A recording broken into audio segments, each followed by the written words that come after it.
Alhamdulillah, apa kabar Bapak Ibu? Mudah-mudahan kebersamaan kita di rumahnya Allah ini, di majelis ilmu ini betul-betul jadi wasilah Allah curahkan rahmat dan keberkahan. Sebagaimana kata Nabi, Bapak Ibu, ada satu hadis yang sangat indah dari Nabi SAW. Beliau bersabda, "Majtama'a qaumun fi baitin min buyutillah yatluna kitaballah wa yatadarasunahu bainahum illa nazalat alaihimus sakinah wa ghasyiyatuhumur rahmah wa khaffathumul malaikah wa dzakarahumullahu fi man indah." Kata Nabi, barang siapa yang berkumpul di rumahnya Allah, saling nasihat menasehati dalam kebaikan, dalam kebenaran, maka ada beberapa fadilah, ada beberapa karunia yang Allah curahkan. Yang pertama, nazalat alaihimus sakinah, Allah curahkan kepada kita ketenangan. Amin. Sakinah, ketenangan itu Bapak Ibu rezeki yang mahal hari ini. Wa ghasyiyatuhumur rahmah, dan Allah curahkan rahmatnya kepada kita. Amin. Dan ada malaikat-malaikat yang menaungi kita dan mengaminkan doa-doa kita. Maka kebiasaan saya Bapak Ibu, setiap kali mau mulai sesi kajian, biasanya saya minta untuk kita awali dengan saling mendoakan dulu. Boleh? Angkat tangan kanannya, usap-usap punggung yang ada di sebelah kanannya. Nah, ikuti kata-kata saya, saudaraku, mudah-mudahan pertemuan ini barokah. Allah karuniakan kita ilmu yang bermanfaat, menggugah dan mengubah, dan mudah-mudahan kita bisa ketemu lagi di surganya Allah. Tangan kiri usap-usap yang sebelah kirinya. Ikuti kata-kata saya, saudaraku. Amin ya rabbal alamin. Saling mendoakan, saling mengingatkan, saling menguatkan. Berikan senyuman yang paling indah buat kanan kirinya dulu silakan.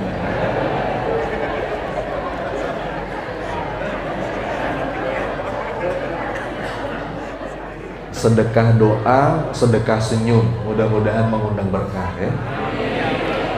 Alhamdulillah Bapak Ibu, malam hari ini melengkapi agenda di Garut ya. Sejak kemarin alhamdulillah Rabu sore di Masjid Agung Garut, kemudian tadi pagi di sana di sebelah sini ya, bersama ibu-ibu PWP dari Pertamina.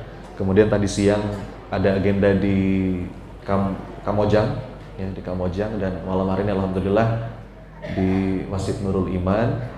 Dan tema yang diangkat, dipilih oleh panitia itu, apa tema kita malam hari ini? Nah, menemukan rasa. Ini tema yang berat Bapak Ibu. Ketika ini sebetulnya tema nggak ada di list yang saya kasih ya. Ketika Pak Wahyu nanya, Ustaz, pilihan temanya apa? Saya ngasih beberapa list, 1, 2, 3, 4, 5, 6, 7.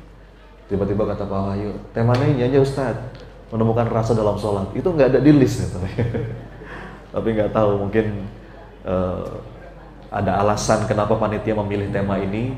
Mungkin karena saya pernah menulis buku tahun 2020, judulnya Menemukan Rasa. Alhamdulillah Bapak Ibu, aktivitas saya sehari-hari selain sebagai seorang trainer, saya juga sebagai seorang penulis. Alhamdulillah sampai sekarang ada 6 buku yang sudah saya tulis, masih beredar ya. Sejak tahun 2012 saya mulai nulis buku ya. Sampai sekarang ada 6 buku ya. Dan saya pernah menulis buku tahun 2020. Sekarang udah habis nih, belum cetak ulang lagi.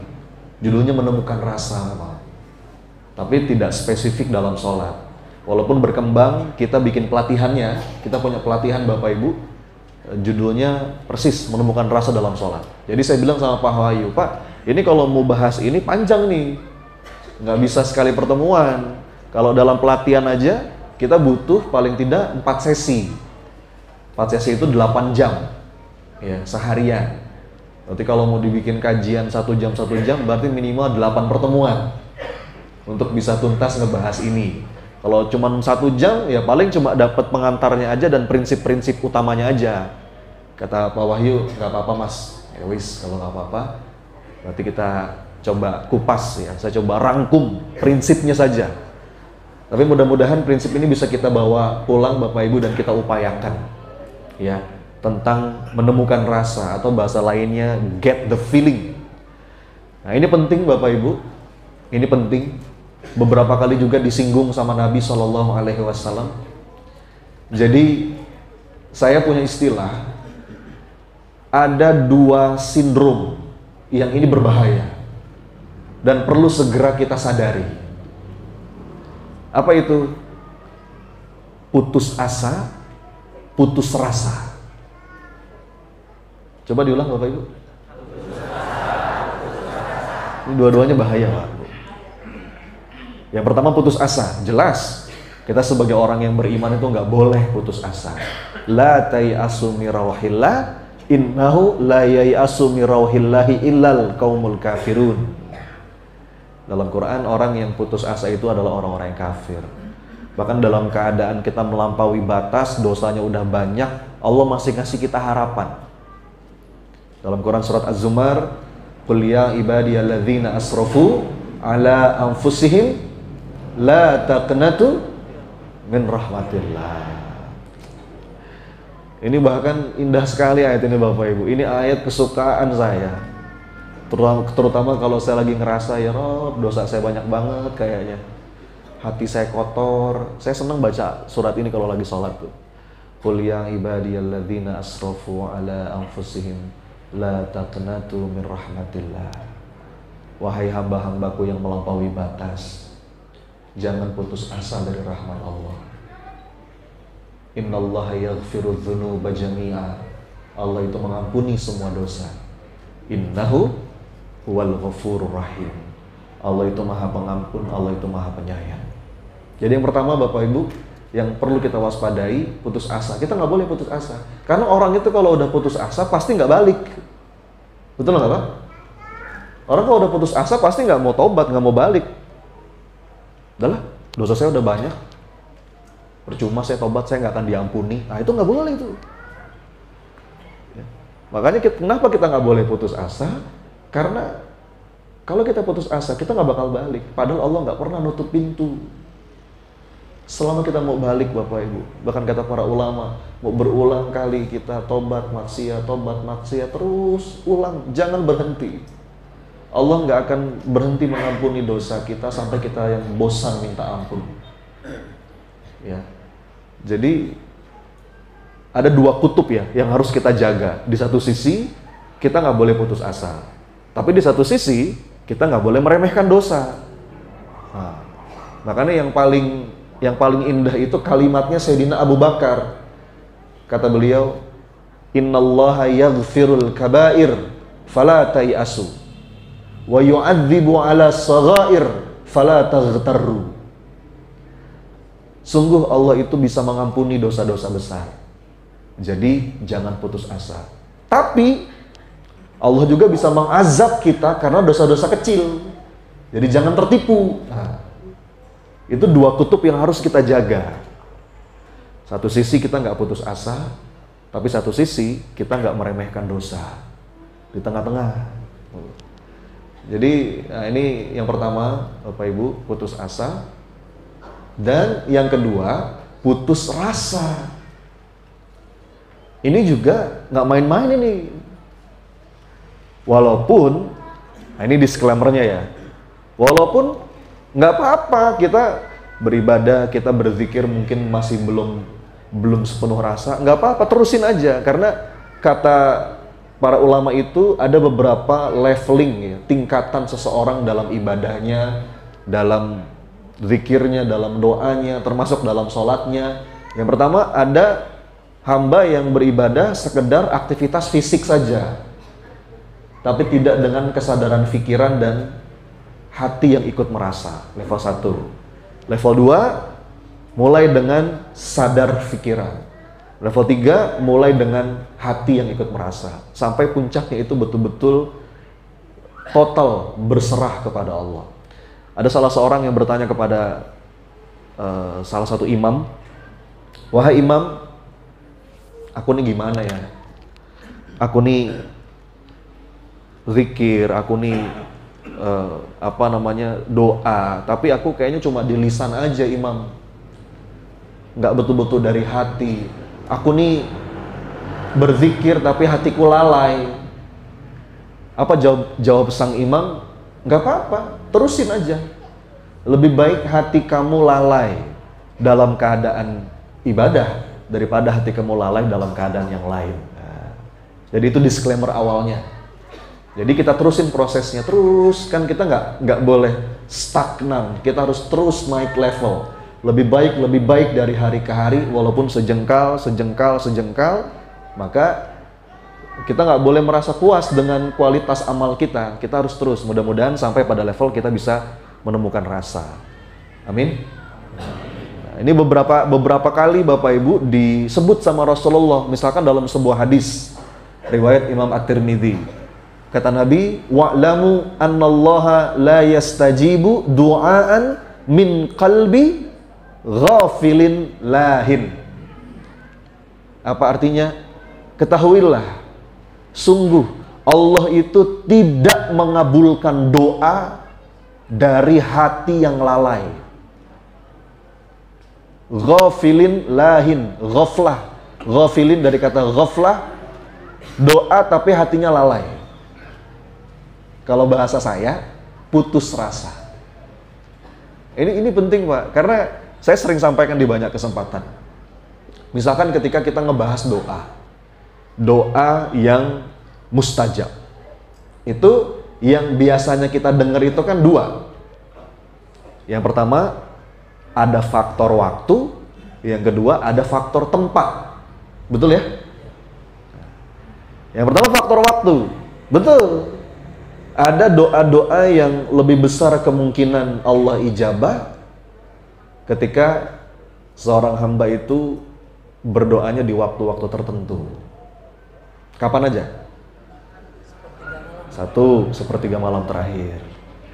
Karena dalam sebuah riwayat Rasul mengatakan di sepertiga malam terakhir Allah itu turun ke langit bumi dan Allah menanti mana hamba-hambaku. Special golden moment. Siapa yang minta akan aku beri, siapa yang minta ampun akan aku ampuni. Ya, gitu. Iya. 1, sepertiga malam terakhir. Kapan lagi? Masih banyak. Antara azan dan iqamah. Itu memang privilege yang Allah berikan gitu ya. Seakan-akan untuk hamba-hamba yang memang tepat waktu memenuhi panggilan Allah. Ya. Doa itu jangan putus gitu antara azan dan iqamah. Kapan lagi? Hari Jumat ba'da asar. Makanya Pak, handphone saya nih, saya selalu pasang alarm. Kalau hari Jumat jam 16:30 alarm saya bunyi. Buat ngingetin sesibuk apapun saya, begitu alarm itu bunyi, saya meluangkan waktu paling tidak beberapa menit untuk mengangkat tangan, minta yang baik-baik sama Allah. Boleh tuh Pak, Bu, diikutin ya, pasang alarm hari Jumat ba'da asar. Siap? Nah, mudah-mudahan saya kebagian pahalanya. Saya pasang terus Jumat ba'da asar, lagi di jalan bunyi gitu. Wah, ini waktu mustajab. Angkat tangan. Kapan lagi? Masih banyak. Ketika hujan turun, ketika safar. Karena ketika hujan turun itu rahmat Allah sedang turun, ya. Ketika safar, kita lagi mengalami susah payah dalam safar. Ya, safar dalam kebaikan, safar niatin silaturahim, safar dengan niat menjemput rezeki. Betul. Kapan lagi? Saat dizolimi, betul. Waduh, hati-hati Bapak Ibu. Ngeri itu. Orang yang terzolimi itu, ayah bunda, kawan-kawan, begitu ngangkat tangan, waduh, lesang Pak. Makanya ada nasihat dari guru saya begini, Son, hati-hati dengan perbuatanmu kepada orang lain yang membuat orang itu mengadu kepada Allah. Na'udzubillah. Astagfirullah. Karena dua orang terzalim itu Bapak Ibu, aduh, ngeri kan?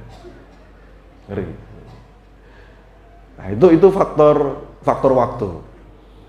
Ada lagi faktor tempat. Nah, ada beberapa tempat yang kalau kita berdoa di situ semakin besar kemungkinan diijabah. Di mana aja? Ya, tanah suci ada beberapa tempat ya Pak. Di Multazam, kalau di Madinah itu di Raudhah, di dekat Ka'bah, ya. Itu di masjid, di majelis ilmu, betul ya? Bapak Ibu, majelis ilmu saat mustajab? Tidak? Nah, ini saat mustajab nih Pak. Makanya walau bagaimanapun majelis offline itu nggak bisa dikalahin majelis online. Betul nggak Pak? Beda, berkahnya beda. Sekarang itu punten ya, kalau cuma sekedar mendapatkan informasi, gampang Pak, tinggal buka YouTube, betul nggak? Cari aja ustadz-ustadz favorit kita, nonton sambil rebahan gitu ya. Sambil rebahan, kakinya ke atas dikit, gini deh. Betul nggak? Kalau sekedar informasi dapat tuh, nggak perlu capek-capek ke masjid. Ya. Tapi demi Allah berkahnya beda. Berkahnya beda. Ya. Karena ketika kita datang gitu ya, bahkan dalam sabda Nabi itu gimana? Man salaka tariqan yaltamisu fiha ilman sahalallahu lahu tariqan ilal jannah. Barang siapa yang bersusah payah menempuh sebuah perjalanan ke majelis ilmu, maka Allah akan mudahkan jalannya menuju surga. Kadang-kadang makanya mungkin ilmu itu dapat, tapi diantara tanda berkahnya hilang ya nggak jadi manfaat. Nggak Allah kasih rezeki pemahaman. Coba perhatikan kolom-kolom chat di siaran-siaran YouTube tuh Bapak Ibu. Isinya apa? Debat Pak. Coba aduh, ngeri saya kalau lihat kolom chat YouTube tuh, kolom komen YouTube tuh. Ustadznya dijelek-jelekin itu di kolom. Ya Allah, ya Rabb. Itu tanda paling jelas berkah ilmu tuh hilang Pak. Ya. Makanya beda, berkahnya beda. Jadi majelis ilmu itu saat mustajab doa Bapak Ibu. Maka nanti kita biasanya diakhiri dengan doa bersama kan, hadirkan hati. Nah itu faktor waktu, faktor tempat. Ada satu yang jarang dibahas. Faktor apa kira-kira? Yes, faktor rasa. Yang ini bisa bahkan menggetarkan arsy Allah. Ya. Nah, kalau dalam konteks doa, pertanyaannya, doa seperti apa? Rasa seperti apa yang membuat doa seorang hamba itu powerful, impactful? Ada banyak ya. Yakin itu kan rasa. Khusyuk itu rasa. Ya. Tawakal itu rasa. Ada banyak. Tapi saya mengambil ada satu pendapat dari salah seorang ulama. Ya. Ya sebut aja nggak apa-apa ya. Syekh Ibnu Athaillah As-Sakandari dalam kitabnya. Dia bilang ada dua induk rasa yang ini akan membuat doa seorang hamba itu betul-betul powerful, impactful. Serius lah. Ini beneran. Anda bawa dua rasa ini. Aduh. Hidup beda, Pak. Serius saya. Iya. Ada yang tahu nggak apa dua rasa itu? Ini kalau alumni PPA tahu biasanya. Hah? Iya betul. Rasa hina dan rasa butuh. Coba diulang Bapak Ibu. Sekali lagi.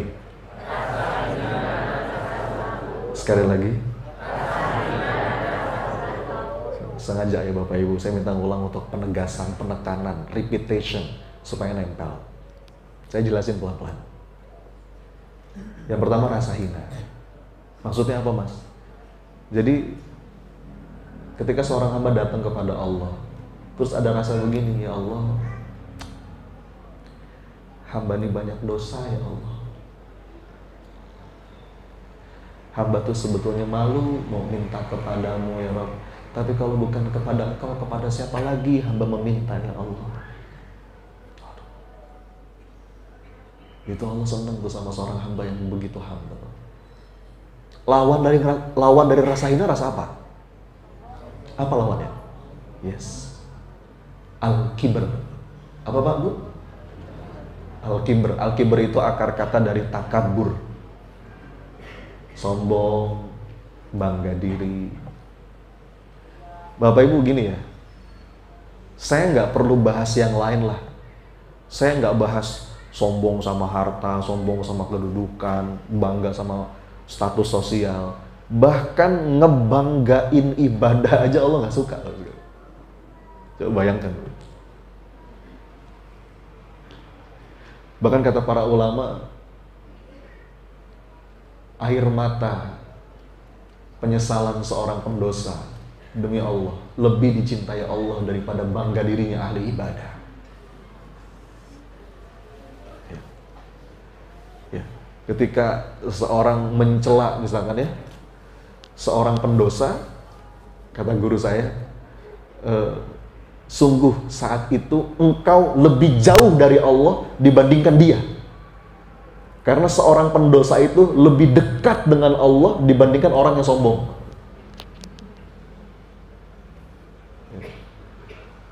Al-kibr. Lagi pula Bapak Ibu, punten kalau kita mau ngebanggain ibadah, siapa di antara kita yang bisa lebih hebat daripada iblis ibadahnya? Ada yang tahu Bapak Ibu iblis berapa lama beribadah kepada Allah? Kata Imam Ahmad dalam musnadnya, iblis itu ribuan tahun berdiri memuji Allah, ruku memuji Allah. Ribuan tahun Pak. Kita sujud 10 menit migrain Pak. Baru tahajud 11 rakaat udah encok pinggangnya. Aduh, capek banget kayaknya Pak ya. Iblis ribuan tahun Pak Bu. Tapi itu semua nol nilainya. Karena apa? Perhatikan kalimat iblis. Ini kalimat iblis nih. Hati-hati nih kalimat iblis nih. Ana khairu minhu.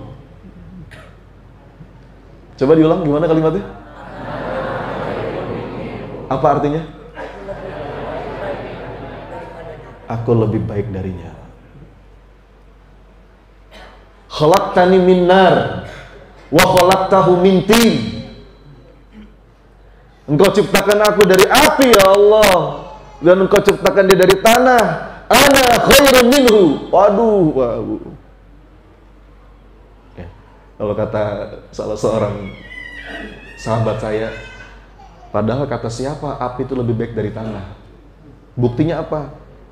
Harga korek api dari dulu segitu-gitu aja. Tapi harga tanah? Tapi tergantung tanahnya. Tanah sengketa. Ana khairum minhu. Aduh, Pak.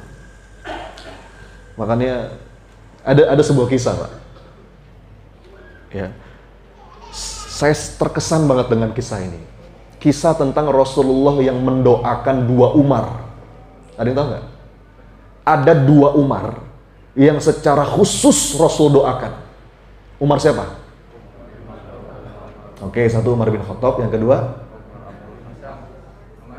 Yes, Amr atau Umar bin Hisham alias Abu Jahal. Ya. Jadi ceritanya Bapak Ibu, ini kalau nggak salah tahun ke berapa ya? Umar masuk Islam, Umar bin Khattab masuk Islam tahun berapa ya? Tahun 5 ya? Tahun 5 kenabian kalau saya nggak salah. Masih di Mekah, dakwah lagi berat-beratnya. Kemudian Rasulullah berdoa. Rasul berdoa begini, ya Allah, muliakanlah Islam. Angkat izah Islam, menangkan Islam ya Allah. dengan salah satu di antara dua Umar yang lebih engkau cintai, kata Rasulullah. Siapa? Nah ini menarik Bapak Ibu. Kalau Anda baca kitab Sirah Nabawiyah, ini hampir diriwayatkan di semua kitab sirah. Nama pertama yang Rasul sebut itu siapa?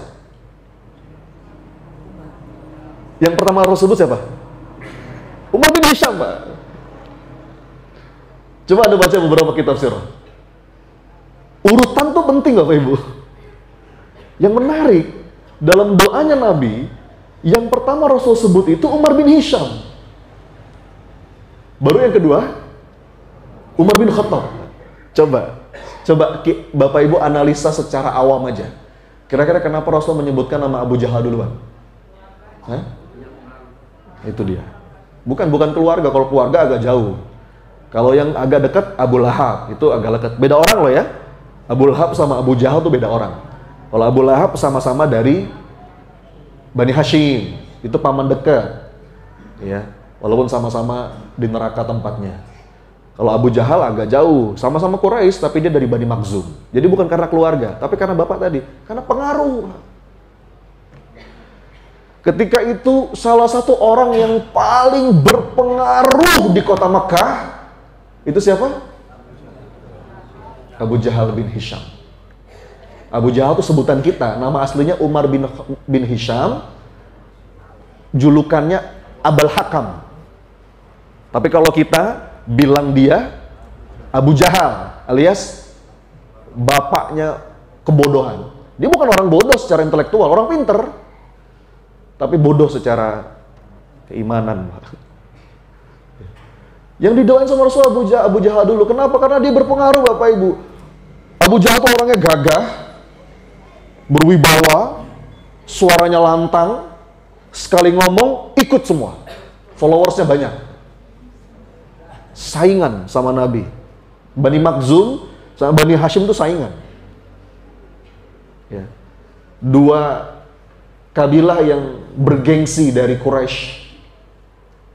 Ya. Berpengaruh. Jadi Rasul kira-kira Bu, orang semacam ini kalau masuk Islam gimana? Oh, ini kekuatan dakwah yang luar biasa. Mungkin itu harapan Nabi. Umar bin Khattab juga punya pengaruh, tapi masih muda. Umar bin Khattab itu masuk Islam dalam beberapa riwayat ada yang bilang 23 tahun, ada yang bilang 25 tahun. Masih muda. Kalau Abu Jahal sepantaran sama Nabi. 40-an tahun ketika itu. Ya. Jadi itu alasannya. Tapi saya mau nanya Bapak Ibu.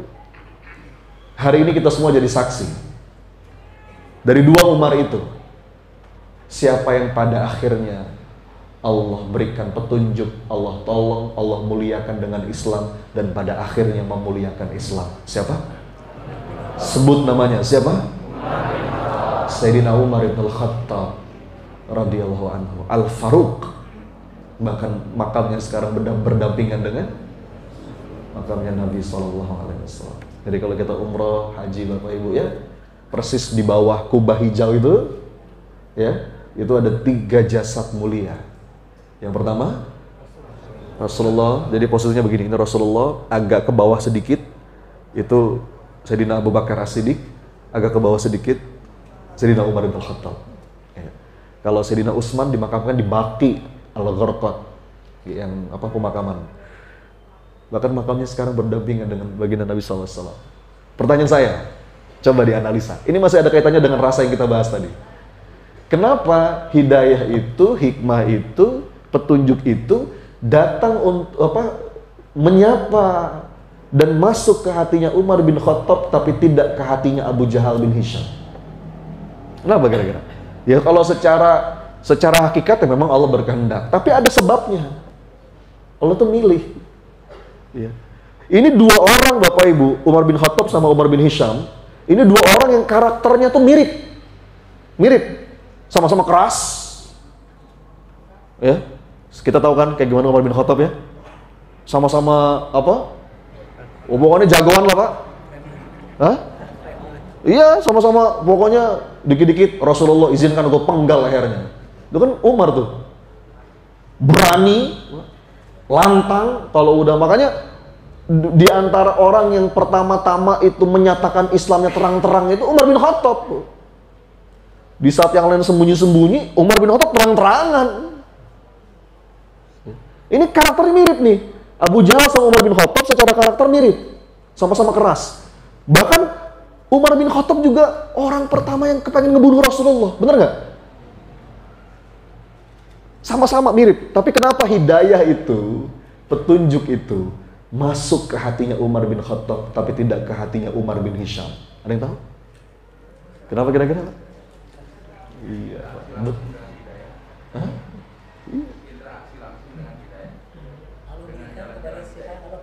Iya. Kenapa Allah menghendaki Umar bin Khattab? Dibahas ini oleh para ulama. Saya dapat ini dari guru sirah saya. Saya bilang, ya Allah. Dan ini kaitannya dengan rasa tadi. Betul, ini dua orang yang sama-sama pada awalnya menolak Islam. Betul ya? Umar bin Khattab juga menolak Islam pada awalnya. Abu Jahal juga begitu. Tapi latar belakang hatinya beda, Bapak Ibu. Beda. Apa motif Umar bin Khattab pada awalnya menolak Islam? Yang pertama karena memang belum mengerti gitu ya. Dan Umar bin Khattab melihat sekilas, simpel aja. Kok ini dengan adanya Islam, Quraisy jadi pecah belah. Dan Umar bin Khattab nggak suka perpecahan. Motifnya itu, Pak. Motifnya itu, belum paham.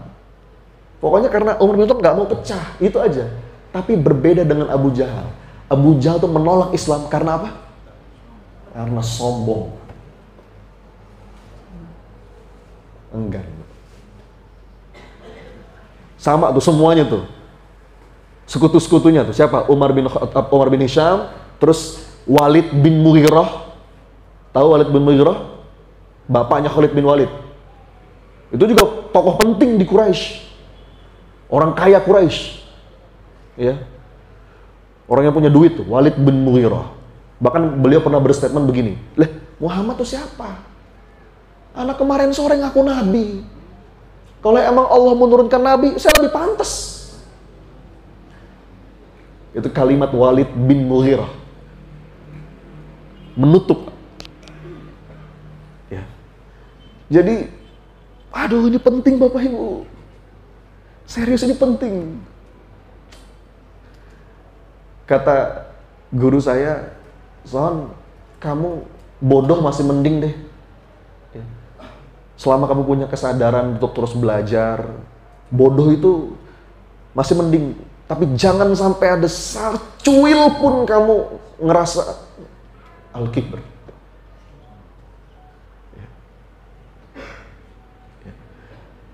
Makanya kalau kata-kata salah seorang ulama itu Bapak Ibu, saking penting ini sampai diajarin supaya itu nggak ada di hati kita. Diajarin cara kita berpikir. Imam Al-Ghazali dalam beberapa nasihatnya dia bilang begini, kalau kamu ketemu sama orang yang lebih muda darimu, apa nasihat Imam Al-Ghazali? Kamu harus berpikir gimana? Ya Allah, orang ini dosanya pasti lebih sedikit dariku. Gitu. Kan logikanya gitu ya Bapak Ibu. Kalau ada anak muda umurnya lebih rendah dari kita, berarti secara logika kesempatan berbuat dosanya lebih sedikit dari kita. Betul ya? Potensi dosanya lebih sedikit kan gitu ya? Gitu. Yang kedua, kalau ketemu orang tua gimana? Bukan Pak. Ya Allah, beliau ini pasti ibadahnya lebih banyak. Ilmunya, wawasannya, pengetahuannya, pengalamannya, kebijaksanaannya pasti lebih banyak dariku. Dua. Nah sekarang yang ketiga, kalau ketemu orang sedang berdosa gimana? Ahli neraka. Gitu? Alhamdulillah. Bagaimana yang ketiga? Iya, begini Bapak sekalian. Ya Allah, boleh jadi suatu hari nanti Engkau berkehendak memberinya hidayah. Ya. Kita nggak tahu ya Rob. Kita nggak bisa menghakimi sekarang. Ya, boleh jadi ya Rob suatu hari nanti Engkau berkehendak memberinya hidayah, dan ketika dia dapat hidayah, justru kedudukannya lebih mulia dibandingkan aku di sisimu ya Allah. Makanya saya punya guru Bapak Ibu. Guru saya itu agak sedikit keras dalam hal ini katanya. Hati-hati nih kalian, kata guru saya. Alhamdulillah kita udah mungkin kita dikatakan kita udah hijrah, kita udah sering ke masjid, kita udah sering ngaji. Yang perempuan udah pakai hijab. Tapi jangan sekali-kali kalian memandang saudara-saudara kalian yang mungkin masih berproses dengan pandangan seakan-akan kita di atas dan dia di bawah. Nauzubillah. Dakwah kan nggak begitu. Ya. Dakwain. Gitu ya. Jadi itu Pak, rasa hina. Balik lagi Bapak Ibu, ada dua rasa yang kita bahas. Masih ingat rasa apa? Bahkan Bapak Ibu, baru selesai sholat aja, coba ya, ketika kita salam, Assalamualaikum warahmatullahi wabarakatuh, Assalamualaikum warahmatullahi wabarakatuh, apa yang langsung kita baca? Astagfirullah. Astagfirullah. Bahkan kata para ulama, sebelum kita doa, baca istighfar dulu kan? Astagfirullah. Supaya hadir rasa itu. Ya Rabb, hamba datang dengan segala dosa, ya, berharap rahmat-Mu, kasih sayang. Bukan justru merasa pantas gitu. Jadi nggak ada, kalau orang yang punya rasa ini nggak ada tuh kalimat, mana Mas, saya udah tahajud, saya udah sedekah, mana Mas. Itu seakan-akan merasa layak dengan amalnya, padahal Bapak Ibu, amal kita tuh banyak cacatnya, receh. Kalaupun kita dapat anugerah ini semua semata-mata karena karunia Allah. Makanya Nabi Sulaiman itu ungkapannya hadza min fadli Rabbi. Beda kayak Korun. Korun itu ketika dapat mungkin banyak kemudahan, keleluasaan, kalimatnya innama utituhu ala ilmin indi. Ini semua karena ilmuku. Yang kedua Bapak Ibu, rasa butuh. Hamba butuh Engkau tolong ya Rabb. Sebagaimana ungkapannya Nabi Musa yang Allah abadikan dalam Quran, Rabbi inni lima anzalta ilayya min khairin fakir. Ya Allah, sungguh aku ini fakir. Ya ayuhan nasu antumul fuqara'u ilallah. Wahai manusia, kamu itu kafir, kamu itu fakir. Ya. Kalian semua butuh kepadaku. Coba Bapak Ibu, kita pegang dua rasa ini. Dapat tuh. Coba direnungi ya. Kenapa doa orang yang terzolimi itu mustajab Bapak Ibu? Karena dua rasa ini ada. Betul nggak? Yang pertama dia ngerasa hina, dia ngerasa lemah. Ya Rabb, hamba nih mau balas tapi hamba nggak bisa balas ya Allah. Dan hamba butuh Engkau tolong. Waduh, ngeri itu Bapak Ibu. Ngeri itu. Ya. Jadi itu fondasi rasa. Ya. Dan ketika kita ibadah tuh kita merasa ini semua atas taufiknya Allah gitu Bapak Ibu. Makasih. Jadi ibadah itu diiringi dengan rasa syukur.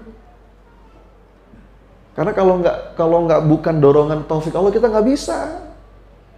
Bukan justru bangga dengan amalnya, justru ngelihat amal soleh kita sendiri itu kita ngerasa syukur.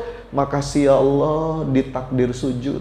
Makasih ya Allah hari ini Engkau berikan taufik, hamba mampu menggerakkan langkah kaki hamba ke majelis ilmu. Jadi makin banyak ibadah tuh bukan malah makin bangga diri, tapi malah makin syukur sama Allah. Makanya kalimat para penghuni surga yang Allah abadikan dalam Quran itu, para penghuni surga itu Bapak Ibu, ini orang-orang yang udah sukses, ketika udah masuk surga, kalimatnya begini, Alhamdulillahilladzi hadana li hadza wa ma kunna linahtadiya laula an hadanallah. Itu kalimat para penghuni surga.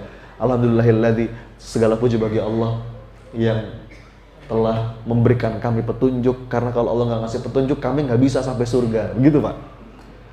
Jadi kita ada di masjid, kita mungkin suatu hari dapat ilham dan tergerak pengen sedekah, malam-malam bangun, itu bukan malah ngerasa bangga, bukan wah hebat ya, enggak, tapi makasih ya Allah.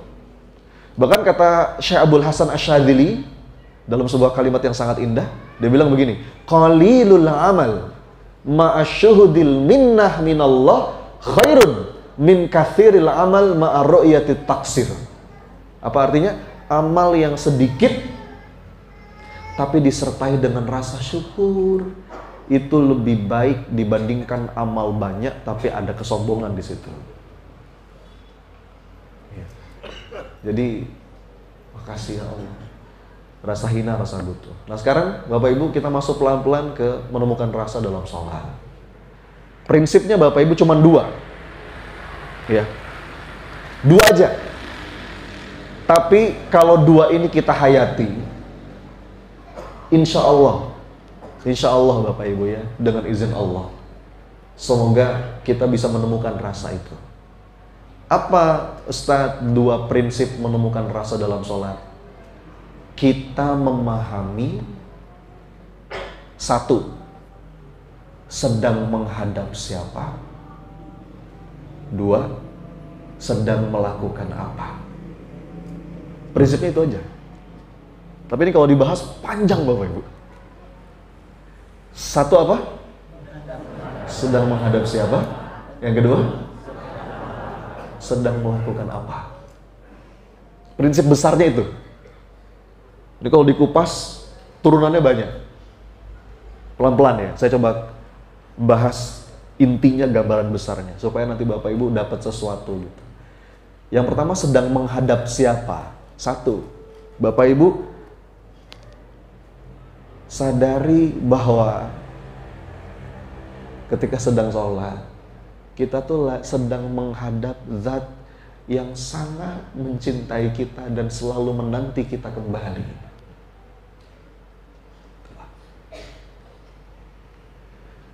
Bahkan nasihat dari salah seorang ulama itu, dia bilang, la ahadun arhamu bika mir rabbika. Tidak ada satupun yang lebih mencintaimu melebihi Rabbmu. Bapak Ibu,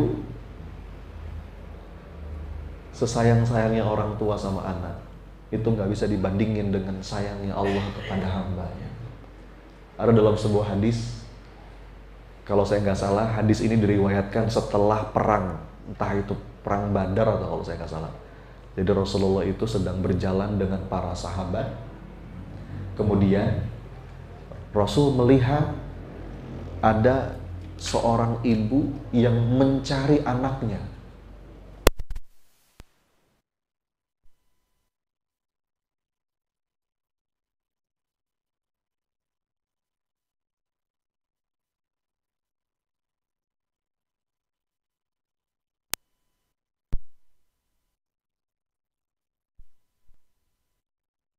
Para sahabat, wahai sahabatku, coba engkau lihat.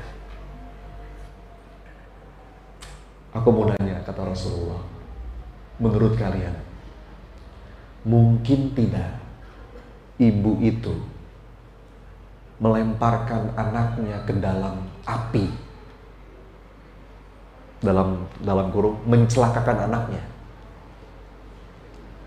Mungkin nggak ibu itu mencelakakan anaknya? Ada di sini yang masih punya anak bayi balita, ada Bapak Ibu? Ada? Boleh angkat tangan? Yang masih punya anak bayi balita ada ya? Oke. Saya mau nanya, Pak, Bu, mungkin nggak Anda ke dapur nyalain kompor yang gede gitu, terus taruh anak Anda di atas kompor itu? Mungkin, Pak? Para sahabat ketika ditanya kayak gitu sama Rasulullah, sama jawabannya, nggak mungkin ya Rasulullah. Bahkan ibu itu akan ngejaga sekuat tenaga bagaimana agar anaknya nggak celaka. Lalu apa jawaban Nabi SAW? Ketahuilah, rasa cinta Allah kepada hambanya melebihi rasa cinta seorang ibu kepada anaknya.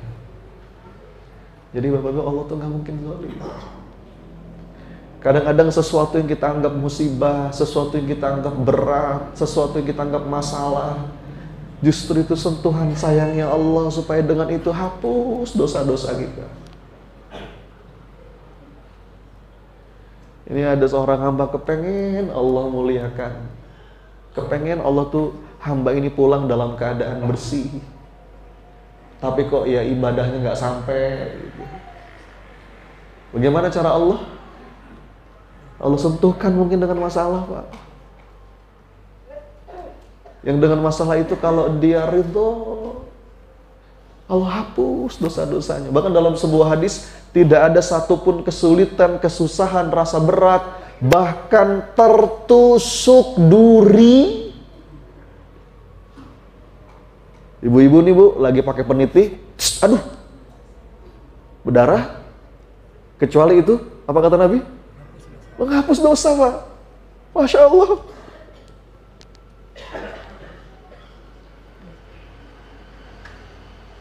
Kita ditipu, kita dibully mungkin, dijelek-jelekin orang, pedih hati itu. Orang beriman tuh faham, ya Rabb, semoga dengan ini Engkau hapus dosa-dosa. Sampai ada kisah seorang ibu ya, pernah dengar kan? Seorang ibu yang punya penyakit epilepsi, tahu? Ya, ini kisah yang populer. Ibu punya sakit epilepsi. Kalau udah kumat tuh kadang-kadang bapak ibu lagi di pasar gitu, aduh kejang gitu ya. Mulutnya berbusa, auratnya kelihatan. Ibu ini datang ke Rasulullah, minta didoain. Ya Rasulullah, doain dong. Saya punya sakit begini. Rasul ngasih dua pilihan, Bu. Karena Rasul tahu, justru dengan apa yang dialami ibu itu jadi jalan. Allah gugurkan dosa-dosanya, Allah bersihkan dia, Allah angkat derajatnya. Kata Rasulullah, ibu ada dua pilihan. Yang pertama, ibu, saya doakan mudah-mudahan dengan izin Allah sembuhkan. Tapi yang kedua, justru dengan sakitnya ibu itu jadi jalan, Allah bersihin. Ya. Pilih mana? Lalu apa jawaban sahabiyah ini? Kata si ibu tadi, ya Rasulullah, kalau emang itu pilihannya, saya pilih yang kedua aja. Tapi tolong doain satu aja Rasulullah, kalau saya kumat, jangan sampai aurat saya kelihatan. Baca kisahnya. Mungkin ibu itu nggak sembuh, tapi bedanya apa? Dia nggak lagi ngejalanin harinya dengan keluh kesah. Karena dia tahu, apapun yang menimpa hidupnya, ini sentuhan sayangnya Allah. Maka orang beriman itu Bapak Ibu, bahkan levelnya bukan hanya menerima takdir, berikutnya mencintai takdir. Apa Pak Bu? Kalau kata Maulana Rumi begini, aku mencintai masalahku. Kenapa? Karena aku tahu yang memberiku masalah juga mencintaiku. Rasulullah ketika memberikan isyarat kepada para sahabat ya, dalam sebuah riwayat Rasulullah ngomong kepada waktu itu Sayyidina Utsman, Sayyidina Ali, bahwa nanti di masa kamu ini ada bisyarah ya, di masa kamu nanti akan ada ujian yang begitu berat, fitnah, semua segala macam. Ya, pertanyaan Sayyidina Ali cuma satu aja waktu itu, wahai Nabi, apakah ketika itu aku di jalan Allah? Kata Nabi, iya. Kalau begitu, marhaba. Marhaba itu apa kira-kira? Welcome. Masalah selamat datang. Silahkan. Asal aku di jalan Allah. Maka itu isyarat sentuhan sayangnya Allah. Jadi Bapak Ibu, yang pertama, pahami sedang menghadap siapa. Satu, kita sedang menghadap zat yang itu sangat mencintai kita. Bahkan dalam sebuah hadis qudsi riwayat Imam Al-Bukhari, kata Allah ya, inna rahmati taghlibu ghadab, rahmatku itu mengalahkan kemurkaanku. Jadi kita memandang mungkin kesulitan Bapak Ibu itu sentuhan sayangnya Allah. Bahkan dalam hadis qudsi yang lain ya, ketika Allah sedang merindukan hambanya, Allah itu utus malaikat dan Allah katakan, wahai malaikat, timpakan hambaku itu masalah. Sungguh aku rindu mendengar dia menyeru namaku. Kadang-kadang Pak, makanya kan kalau lagi ada masalah sholat nikmat ya Pak Bu. Ini wajah-wajah penuh masalah soalnya. Lagi ada masalah tuh ya Allah. Dan kadang-kadang ketika masalah itu sudah Allah tolong, rasa itu hilang. Lagi punya masalah tuh sujud tuh, duh, ampun ya Allah. Betul nggak? Ya Allah. Kalau kata guru saya, kalau kata teman saya kemarin di Solo itu, kalau mau tahu Bapak Ibu, orang yang paling khusyuk sholatnya mau tahu nggak di mana? Mau tahu nggak? Di masjid rumah sakit Pak. Coba diperhatikan Pak. Coba diperhatikan. Yang satu mungkin mikirin ibunya ya Allah, ibu.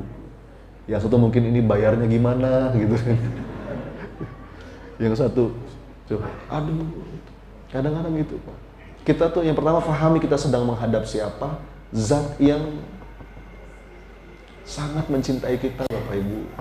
Allah tuh nggak mungkin zolim. Allah nggak mungkin zolim. Allah mengharamkan kezoliman kepada hambanya. Kalaupun ada keburukan-keburukan dalam hidup itu kita yang ngundang sendiri. Makanya doanya Rabbana zolamna. Kalau doa Nabi Yunus, Subhanaka inni kuntu minadh dhalimin. Itu tuh karena kezoliman kita sendiri. Allah tuh nggak mungkin zolim. Ya.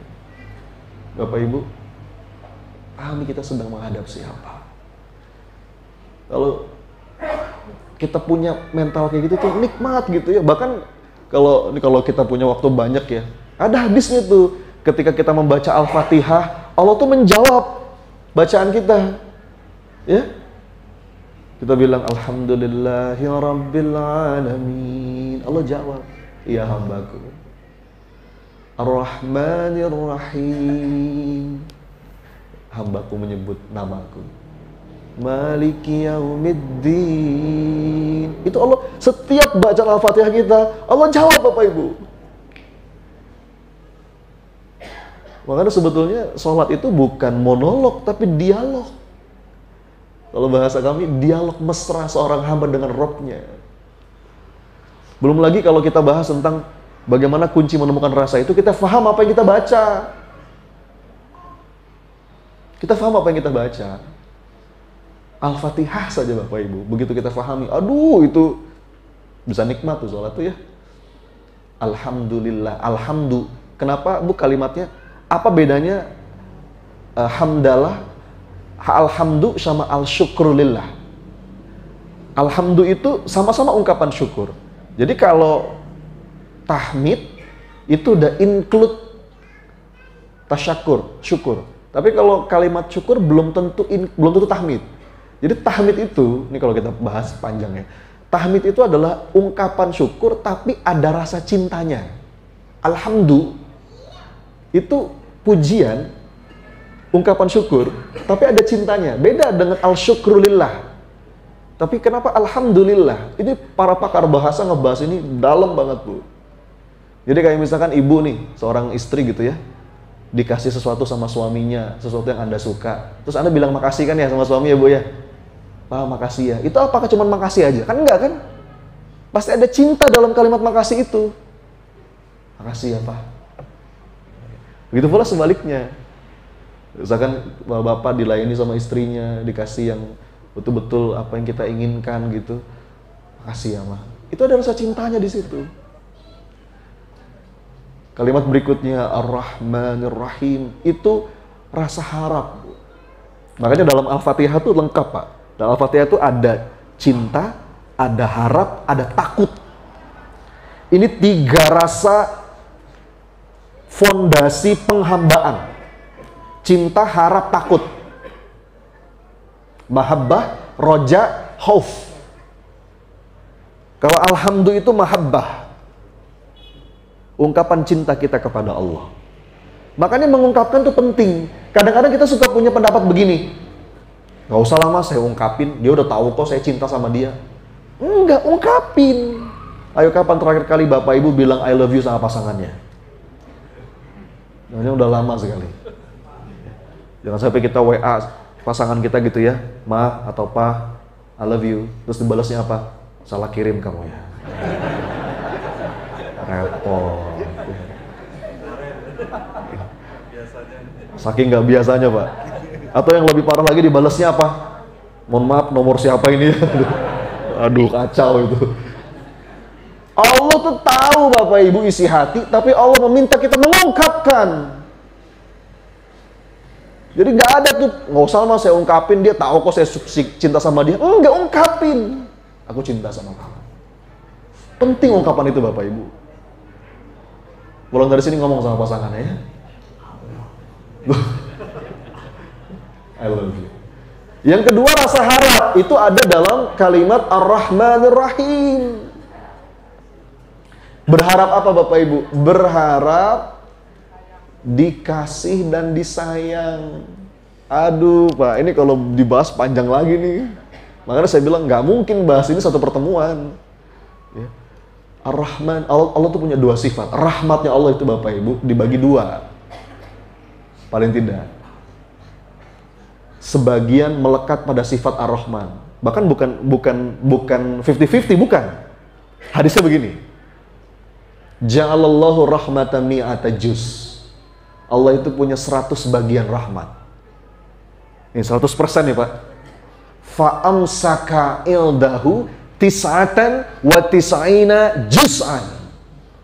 Allah masih menahan di sisinya berapa? 99.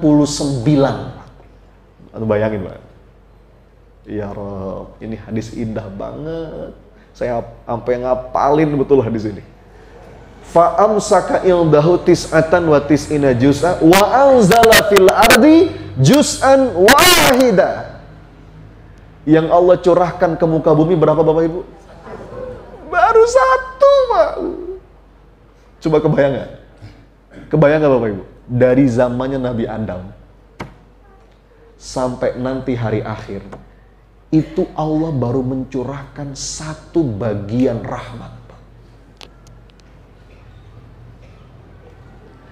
1 bagian rahmat aja Bapak Ibu, ini dunia udah kayak gini indahnya, bener nggak? Orang tua bisa punya rasa sayang sama anak, itu karena rahmat Allah. Itu yang 1 itu, dia bagi-bagi rata. Bahkan hewan Pak, binatang, kata Rasulullah, hatta tarfa'al farasu hafiroha an waladiha khasyata an tusibah. Sampai kuda itu ngangkat kakinya karena takut anaknya keinjek. Monyet Pak, pernah lihat monyet? Saya kemarin Pak dari Aceh, nggak sengaja, kan kita biasa lihat monyet ya. Saya dari Banda Aceh ke Melabo, itu naik jalur tsunami tuh, lewat Bukit Gurute. Itu saya nggak sengaja ngelihat monyet pinggir-pinggir jalan, biasa lah ya, di gunung-gunung gitu kan. Minta makan gitu, minta lemparin pisang atau apa. Tiba-tiba saya nggak sengaja ngeliat ada induk monyet meluk anaknya gitu. Peluk anaknya di bawah. Saya bilang ya Allah, itu saya nangis Pak. Monyet aja sayang sama anaknya. Itu karena rahmat Allah. Yang 1 itu dibagi semua. Dan kata para ulama, 1 bagian rahmat Allah melekat pada sifat Ar-Rahman. Makanya Ar-Rahman itu artinya apa? Yang Maha Pengasih. Semua dikasih Bapak Ibu. Itulah sifat Allah Ar-Rahman. Kasih nggak pilih-pilih, semua dikasih. Mau yang kafir, mau yang bejat, mau yang taat, mau yang munafik, semua dikasih. Itu sifat Allah Ar-Rahman. Itu 1 bagian aja Bapak Ibu. Yang 99 kata para ulama melekat pada sifat Allah Ar-Rahim. Apa artinya Ar-Rahim? Ini masih ditahan nih Pak. Itu yang kita kejar. Makanya ketika kita mengucap ya Ar-Rahmanir Rahim, itu tuh yang kita hayati itu. Kita berharap bukan cuma dikasih, tapi juga disayang. Coba saya mau nanya, pilih mana? Dikasih apa disayang? Yang tegas, dikasih apa disayang? Nah, pinter. Kenapa pinter? Perhatikan ya, perhatikan. Karena kalau dikasih belum tentu disayang. Penting. Dikasih belum tentu. Biasa aja kalau sama yang dikasih mah, Bu. Bapak Ibu pernah ngasih uang sama tukang parkir? Bapak Ibu sayang sama tukang parkir? Biasa aja yang kasih kok. Demi Allah Bapak Ibu, dikasih itu belum tentu disayang. Bahkan kadang-kadang justru dikasih itu bentuk tidak sayang. Makanya ada istilah istidraj kan.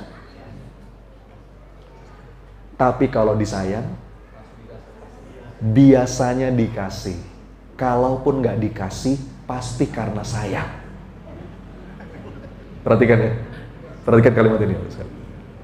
Saya ulangi ya. Ini ngebahas Ar-Rahmanir Rahim aja Bapak Ibu. Panjang. Mudah-mudahan kita bisa menjadi hamba Allah yang bukan cuma dikasih, tapi juga. Kenapa? Karena kalau dikasih belum tentu. Tapi kalau disayang, biasanya dikasih. Kalaupun nggak dikasih, pasti karena. Bapak Ibu pernah nggak ngasih anak justru karena sayang? Pernah? Nah, itulah.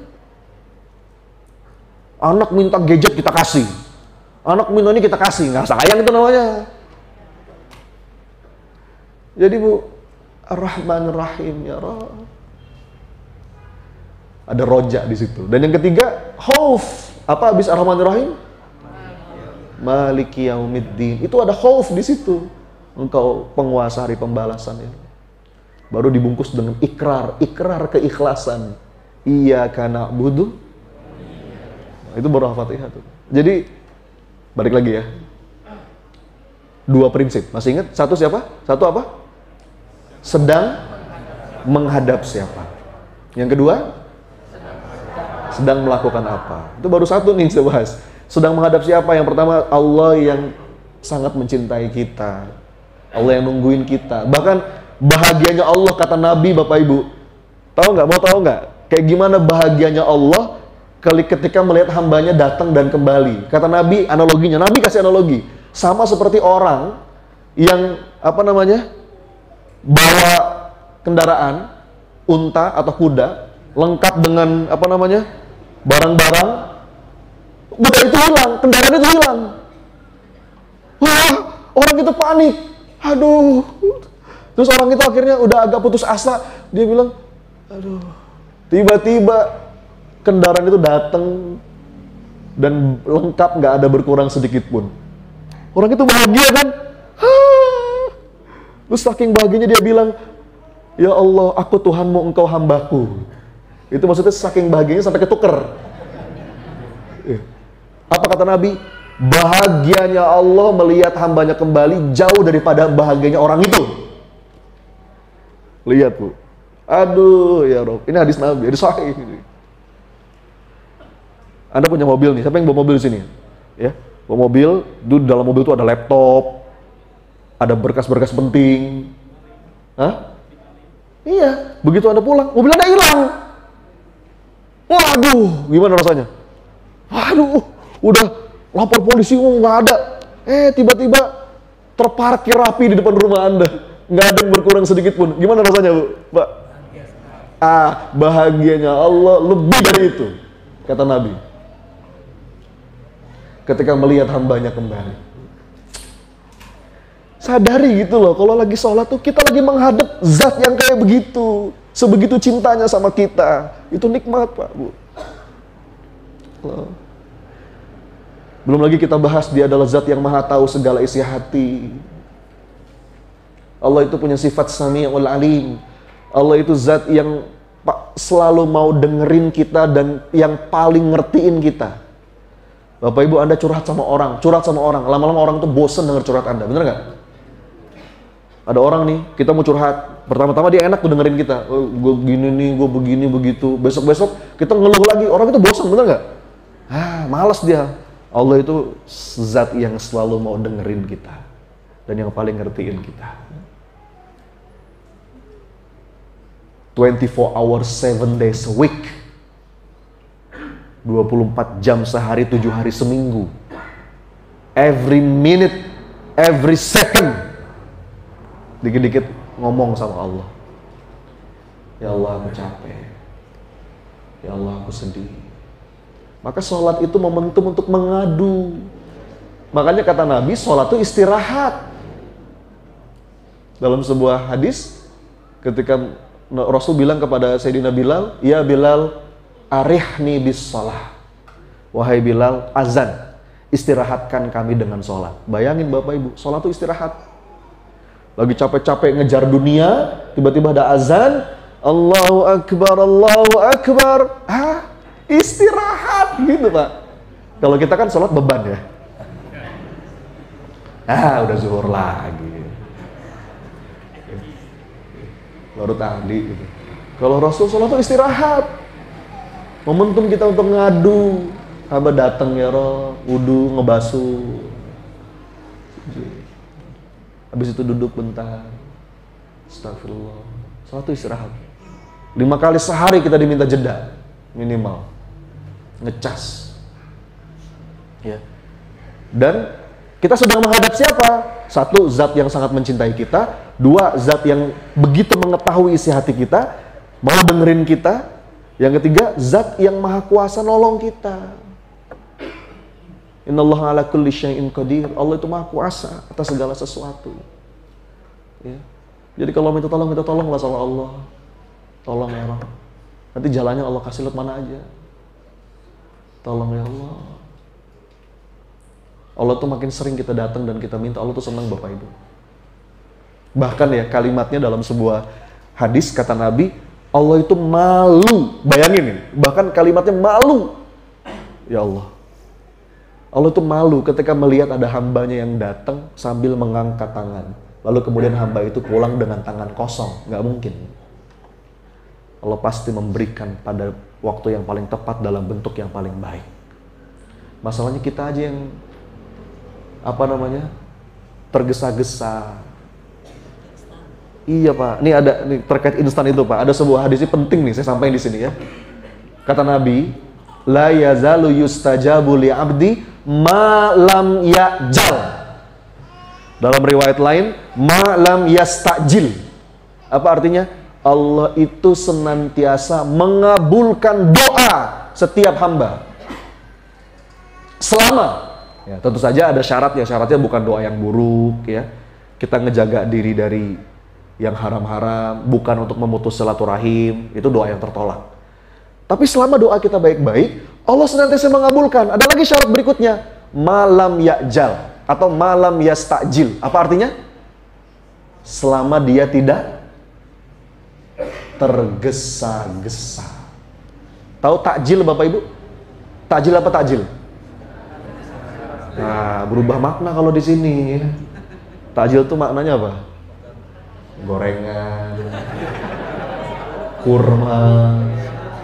Ini takjil gitu kan. Kolak gitu. Padahal takjil itu maknanya apa? Menjegerakan. Ada beberapa yang memang perlu kita segerakan. Buka puasa harus disegerakan. Bayar utang harus disegerakan. Menikahkan anak kalau udah mampu disegerakan. Nguburin jenazah disegerakan. Ada beberapa yang harus kita segerakan. Maka disebut dengan takjil. Tapi dalam doa justru sebaliknya Pak. Bu, Masya Allah. Kata Nabi ini penting nih. Saya ngomong ini kemana-mana. Karena saya sering dapat curhat Bapak Ibu. Saya kalau buka DM TikTok saya ya, itu komen-komennya coba Anda perhatikan di Instagram saya tuh. Mana Ustadz, saya udah tahajud, mana?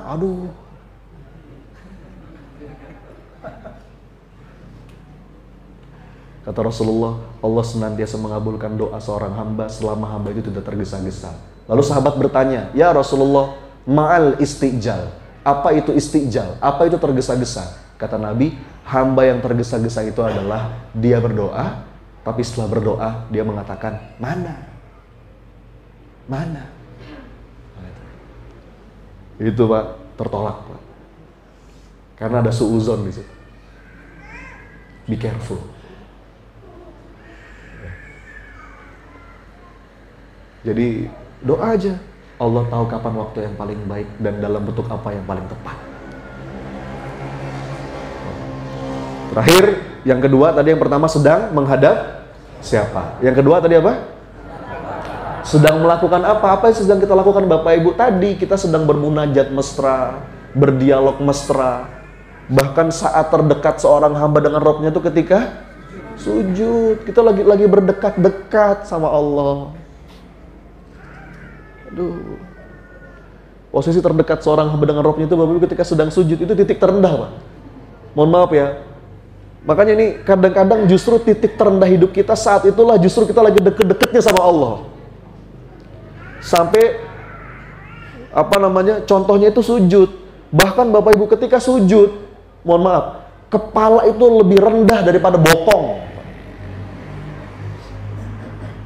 Iya. Ketika sujud. Tapi itu saat terdekat seorang hamba dengan Rabb-nya. Jadi nikmatin kalau kita, beberapa kali saya dapat curhatan gitu ya, Mas Sony saya lagi di titik terendah, Mas Sony saya lagi begini. Saya bilang, enjoy the moment. Demi Allah itu momen mahal. Itu momen mahal. Allah lagi pengen dekat. Kalau lagi terang begini nggak kelihatan cahaya. Tapi kalau ada digelapin semua, kita nyalain satu cahaya, nampak jelas dia. Sekarang. Jadi kita sedang apa? Kita sedang berdekat-dekat untuk bersyukur. Kita sedang minta maaf dan mohon ampun. Ya. Duduk di antara dua sujud, Rabbighfirli, ya Allah, ampuni aku. Ya Allah, ampuni aku. Dan sedangkan Bapak Ibu, orang itu kalau udah diampunin sama Allah, itu bisa dapat cintanya Allah. Ya. Bahkan bukan hanya cintanya Allah, dapat karunia yang lain kan. Dalam Quran surat Nuh itu faqultu astaghfiru rabbakum innahu kana ghaffara yursilis samaa 'alaikum midrara wa yumdidukum bi amwali wa banin wa yaj'al lakum jannat wa yaj'al lakum anhar. Salat itu kita lagi sedang melakukan apa? Kita sedang berdialog mesra, bermunajat mesra, berdekat-dekat untuk meminta bersyukur. Kita sedang lagi mohon ampun. Itu lengkap memang dalam sholat Bapak Ibu. Ya Rabb. Ya. Nah, terkait dengan meminta ampun Bapak Ibu, bertobat. Saya ada satu syair nih. Ini mudah-mudahan bisa jadi penutup lah ya. Kajian kita malam hari ini. Terakhir. Saya ketika baca tulisan ini, saya merasa ini tulisan gue banget ya. Nggak tahu ya, saya baca tulisan ini tuh kayak ini indah banget. Mudah-mudahan Allah merahmati siapapun yang menulis ini. Judulnya begini Bapak Ibu. Apakah Allah mencintaiku? Pernah nggak Pak Bu nanya kayak gitu?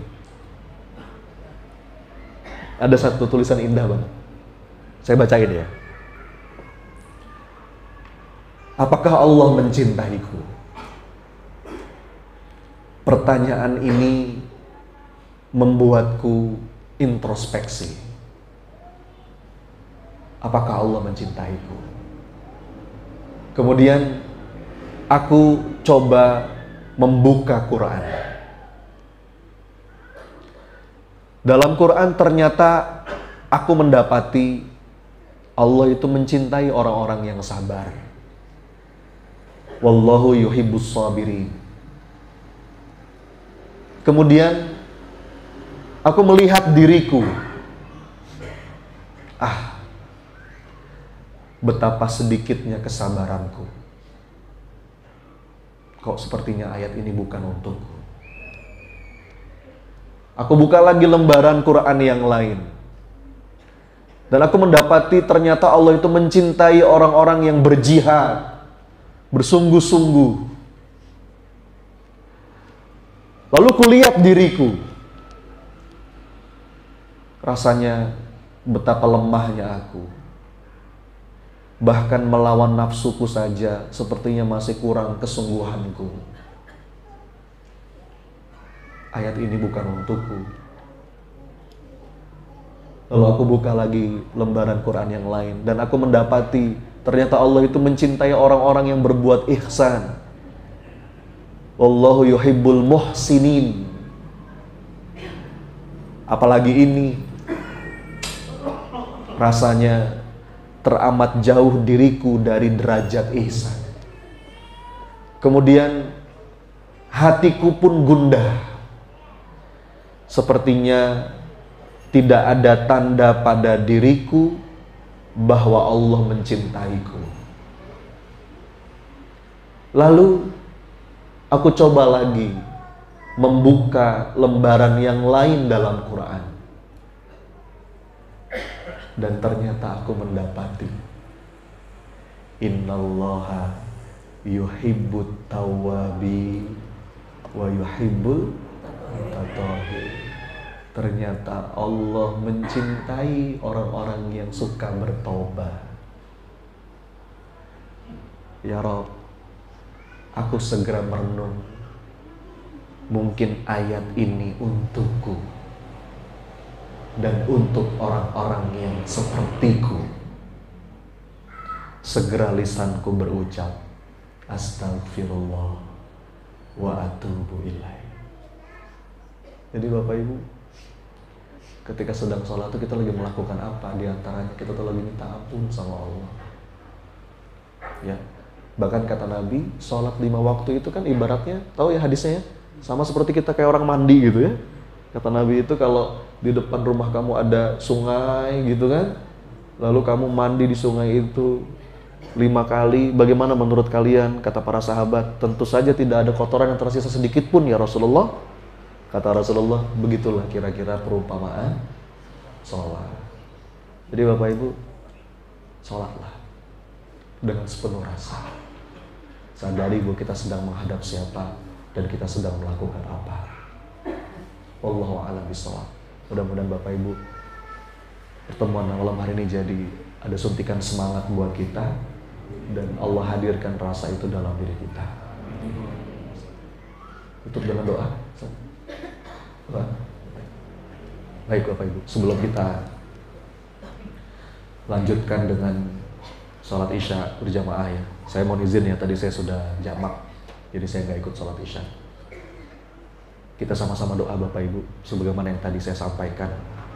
Majelis ilmu ini saat mustajabnya doa, dan kita nggak pernah tahu Bapak Ibu ya, aminnya yang mana gitu, yang itu mengubah hidup kita insya Allah. Maka mari kita hadirkan hati kita, ayah bunda angkat tangannya. Kita mulai dengan istighfar sepenuh rasa. Astagfirullah, astagfirullah. Bapak Ibu, hadirkan rasa hina itu di hati kita. Astagfirullah. Ya Allah, hamba banyak dosa, ampuni hamba ya Rabb. Hati hamba masih kotor, masih suka dengki, sombong. Ampuni ya Rabb. Astagfirullah. Merasa hebat. Astagfirullah.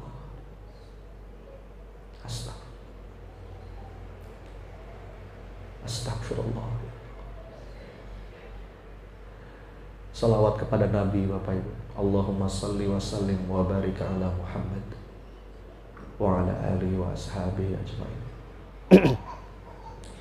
Ya Sami ya Alim.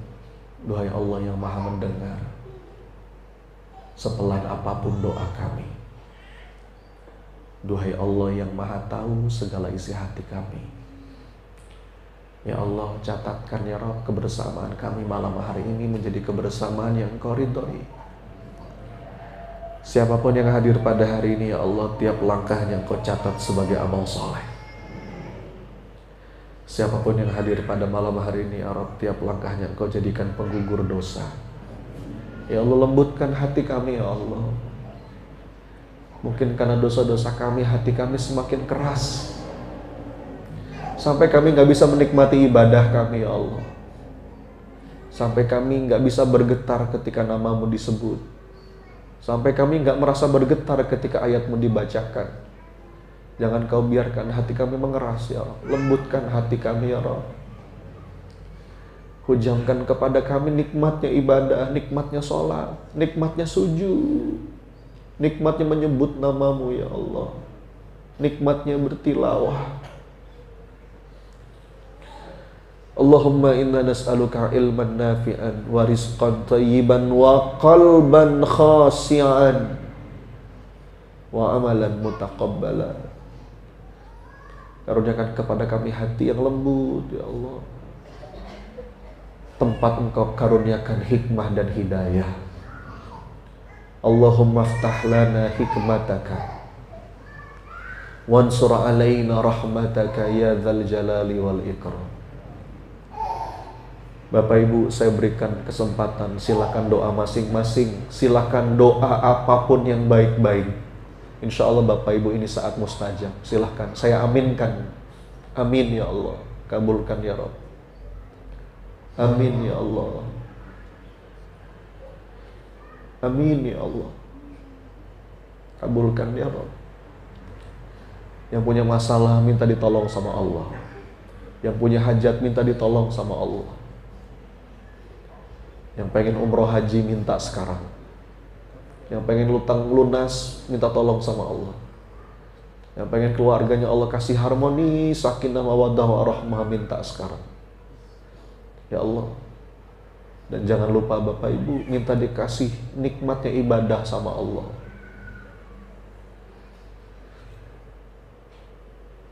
Amin, kabulkan ya Rabb.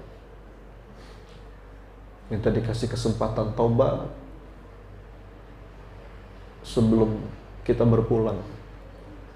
Allahumma inna nas'aluka taubatan nasuha wa taubatan qablal maut wa rahatan indal maut wa maghfiratan wa rahmatan ba'dal maut. Allahumma hawin alaina fi sakaratil maut wa najatan minan nar wal afwa indal hisab. Allahumma hasibna hisaban yasira. Rabbana atina min ladunka rahmah wa hayyi lana min amrina rasyada. Ya Allah, kami mengemis rahmatmu, ya arhamar rahimin, irhamna. Allahumma inna maghfirataka arja min amali wa inna rahmataka awsa'u min dhanbi. Ya Allah, kalau kami melihat dosa kami, melihat amal-amal kami, rasanya kami nggak pantas untuk menggapai rahmatmu. Tapi kami yakin ya Rabb, rahmatmu selalu bisa menggapai kami. Karena rahmatmu maha luas melebihi segala sesuatu. Allahumma illam akun ahlan an ablugha rahmataka fa inna rahmatuka ahlun an tablughani li'annaha wasi'at li kulli syai'in ya arhamar rahimin. Rabbana atina fid dunya hasanah wa fil akhirati hasanah wa qina adzabannar. Rabbana wa taqabbal du'a ya sami'at du'a. Alhamdulillahi rabbil alamin.